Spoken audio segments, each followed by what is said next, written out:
दोस्तों, क्या आपने कभी सोचा है कि जिस पीएनजी गैस से आज लाखों घरों में खाना बनता है, वो पीएनजी आखिर बनती कैसे है? आप रोज अपने घर में गैस चूल्हा जलाते हैं, खाना बनाते हैं, लेकिन क्या आपने कभी सोचा कि ये गैस आपके घर तक पहुंचती कैसे है? क्या ये भी सिलेंडर की तरह कहीं भरकर लाई जाती है, या फिर इसके पीछे कोई और ही कहानी छुपी हुई है? आज के समय में जब हर चीज स्मार्ट और आसान हो रही है, उसी तरह गैस सिस्टम भी बदल रहा है। पहले जहां हर घर में एलपीजी सिलेंडर आता था, वहीं अब धीरे धीरे पीएनजी यानी पाइप्ड नेचुरल गैस का इस्तेमाल बढ़ता जा रहा है। लेकिन असली सवाल ये है, ये पीएनजी गैस आती कहां से है? क्या ये भी सीएनजी की तरह ही होती है? और आखिर पाइप के जरिए ये गैस हमारे घर तक कैसे पहुंचती है? और दोस्तों, आगे बढ़ने से पहले एक छोटा सा सवाल, एलपीजी सिलेंडर और पीएनजी में आखिर फर्क क्या है? बहुत आसान भाषा में समझिए। एलपीजी यानी लिक्विफाइड पेट्रोलियम गैस सिलेंडर में भरी हुई गैस होती है, जिसे आपको खत्म होने पर बदलना पड़ता है। वहीं पीएनजी यानी पाइप्ड नेचुरल गैस पाइपलाइन के जरिए सीधे आपके घर तक आती है। ना सिलेंडर का झंझट, ना बार बार बुकिंग की जरूरत। एक और बहुत ही जरूरी और दिलचस्प फर्क समझिए। पीएनजी और एलपीजी के बीच सबसे बड़ा अंतर होता है उनकी डेंसिटी यानी भारी या हल्की होने का। पीएनजी यानी नेचुरल गैस हवा से हल्की होती है। इसका मतलब अगर कहीं गैस लीक हो जाए तो ये ऊपर की तरफ उड़ जाती है और जल्दी फैल जाती है। वहीं एलपीजी हवा से भारी होती है, यानी अगर एलपीजी लीक हो जाए तो ये नीचे जमीन पर जमा होने लगती है। और यही वजह है कि एलपीजी लीकेज ज्यादा खतरनाक हो सकता है, क्योंकि ये एक जगह इकट्ठा होकर ब्लास्ट का खतरा बढ़ा देता है। आपने कई बार खबरों में भी सुना होगा कि एलपीजी सिलेंडर फटने की घटनाएं होती रहती हैं, जबकि पीएनजी में ऐसा खतरा काफी कम होता है, क्योंकि ये जल्दी फैल जाती है और जमा नहीं होती। इसलिए सेफ्टी के हिसाब से देखा जाए तो पीएनजी को एलपीजी से ज्यादा सुरक्षित माना जाता है। अब दोस्तों, इतना समझ गए तो चलिए असली कहानी शुरू करते हैं। दोस्तों, पीएनजी गैस को समझने के लिए सबसे पहले हमें समझना होगा इसका बेस यानी नेचुरल गैस। क्योंकि पीएनजी कोई अलग गैस नहीं है, बल्कि वही नेचुरल गैस है जो पाइपलाइन के जरिए सीधे आपके घर तक पहुंचती है। अब सवाल उठता है, नेचुरल गैस बनती कैसे है? दोस्तों, नेचुरल गैस भी एक फॉसिल फ्यूल है, यानी इसकी कहानी भी लाखों साल पुरानी है। बहुत समय पहले पृथ्वी पर बड़े बड़े जंगल, समुद्री जीव और पेड़ पौधे हुआ करते थे। किसी प्राकृतिक आपदा जैसे बाढ़, ज्वालामुखी या भूकंप के कारण ये जीव जंतु और पौधे मिट्टी के नीचे दब जाते थे।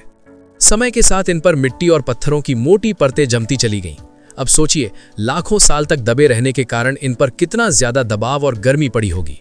ऑक्सीजन की कमी और लगातार बढ़ते तापमान और प्रेशर के कारण ये धीरे धीरे रासायनिक बदलाव से गुजरते हैं और आखिर में यही बदल जाते हैं नेचुरल गैस, क्रूड ऑयल और कोल में। नेचुरल गैस में सबसे ज्यादा मात्रा होती है मीथेन की। ये गैस बहुत हल्की, साफ और जल्दी जलने वाली होती है।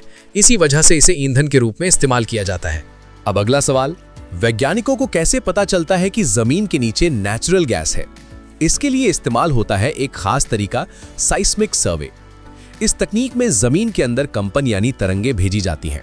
जब ये तरंगे नीचे अलग अलग परतों से टकराकर वापस आती हैं, तो उनके पैटर्न से वैज्ञानिक अंदाजा लगाते हैं कि नीचे गैस या तेल मौजूद है या नहीं। अगर संकेत मिलते हैं तो अगला स्टेप होता है ड्रिलिंग। अब यहां शुरू होता है असली काम। बड़ी बड़ी ड्रिलिंग मशीनें जमीन में हजारों मीटर गहराई तक छेद करती हैं। ये काम आसान नहीं होता। कई बार समुद्र के नीचे भी ड्रिलिंग करनी पड़ती है। जब गैस का भंडार मिल जाता है तो वहां पाइपलाइन लगाकर गैस को बाहर निकाला जाता है। लेकिन दोस्तों, यहां एक बहुत जरूरी बात समझिए। जो गैस जमीन से निकलती है वो सीधे इस्तेमाल के लायक नहीं होती। इसे कहा जाता है रॉ नेचुरल गैस। इसमें कई तरह की अशुद्धियां होती हैं, जैसे पानी की भाप, कार्बन डाइऑक्साइड, हाइड्रोजन सल्फाइड और धूल के कण। अब अगर इस गैस को ऐसे ही इस्तेमाल किया जाए तो ये खतरनाक भी हो सकती है और मशीनों को नुकसान भी पहुंचा सकती है। इसलिए अगला स्टेप होता है gas processing. Raw natural gas को एक प्रोसेसिंग प्लांट में भेजा जाता है। यहाँ कई स्टेप्स में इसे साफ किया जाता है। सबसे पहले गैस से पानी की नमी हटाई जाती है, क्योंकि नमी पाइपलाइन में जंग लगा सकती है। इसके बाद कार्बन डाइऑक्साइड और हाइड्रोजन सल्फाइड जैसे जहरीले तत्व निकाले जाते हैं। हाइड्रोजन सल्फाइड खास तौर पर बहुत खतरनाक गैस होती है। इसकी बदबू सड़े अंडे जैसी होती है। इसके बाद गैस को और रिफाइन किया जाता है ताकि उसमें मुख्य रूप से सिर्फ मीथेन बच जाए। अब यह गैस काफी हद तक शुद्ध हो चुकी होती है। अब यहां आता है एक छोटा सा ट्विस्ट। यही गैस आगे चलकर अलग अलग तरीकों से इस्तेमाल होती है। अगर इसे हाई प्रेशर पर कंप्रेस किया जाए तो बनती है सीएनजी, और अगर इसे पाइपलाइन के जरिए भेजा जाए तो बनती है पीएनजी। यानी गैस वही है, बस इस्तेमाल करने का तरीका अलग है। अब शुरू होता है पीएनजी का असली सफर, डिस्ट्रीब्यूशन यानी वितरण। दोस्तों, पीएनजी का पूरा सिस्टम एक बहुत बड़े नेटवर्क पर काम करता है जिसे कहा जाता है सिटी गैस डिस्ट्रीब्यूशन नेटवर्क। इस नेटवर्क को भारत में कई कंपनियां संभालती हैं, जैसे इंद्रप्रस्था गैस लिमिटेड, महानगर गैस लिमिटेड और गेल। अब समझते हैं ये पूरा सिस्टम कैसे काम करता है। सबसे पहले नेचुरल गैस को बड़े बड़े ट्रांसमिशन पाइपलाइनों के जरिए अलग अलग शहरों तक भेजा जाता है। ये पाइपलाइन सैकड़ों हजारों किलोमीटर लंबी होती हैं और जमीन के नीचे बिछी होती हैं। इनमें गैस हाई प्रेशर में बहती है। अब जब गैस शहर के पास पहुंचती है तो उसे सीधे घरों में नहीं भेजा जाता। सबसे पहले ये गैस एक सिटी गेट स्टेशन यानी CGS में जाती है। यहाँ गैस का प्रेशर कम किया जाता है क्योंकि घरों में हाई प्रेशर गैस भेजना बहुत खतरनाक हो सकता है। इसके बाद गैस छोटे छोटे पाइपलाइनों के नेटवर्क में भेजी जाती है। अब ये गैस धीरे धीरे हर कॉलोनी, हर गली और हर घर तक पहुंचने लगती है। अब आपके घर की बारी आती है। जब पीएनजी कनेक्शन लिया जाता है तो आपके घर तक एक पतली पाइपलाइन लाई जाती है। घर के बाहर एक मीटर लगाया जाता है, ठीक वैसे ही जैसे बिजली का मीटर होता है। ये मीटर मापता है कि आपने कितनी गैस इस्तेमाल की। इसके बाद गैस सीधे आपके किचन में लगे चूल्हे तक पहुंचती है और जैसे ही आप नॉब घुमाते हैं गैस तुरंत जल जाती है।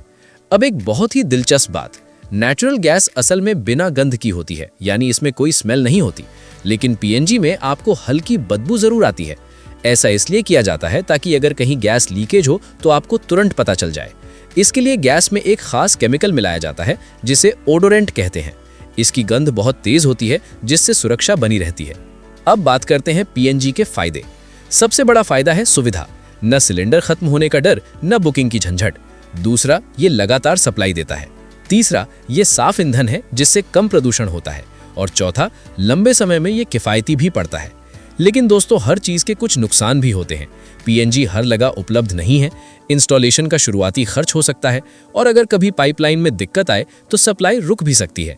अब एक दिलचस्प सवाल, क्या पीएनजी पूरी तरह सुरक्षित है?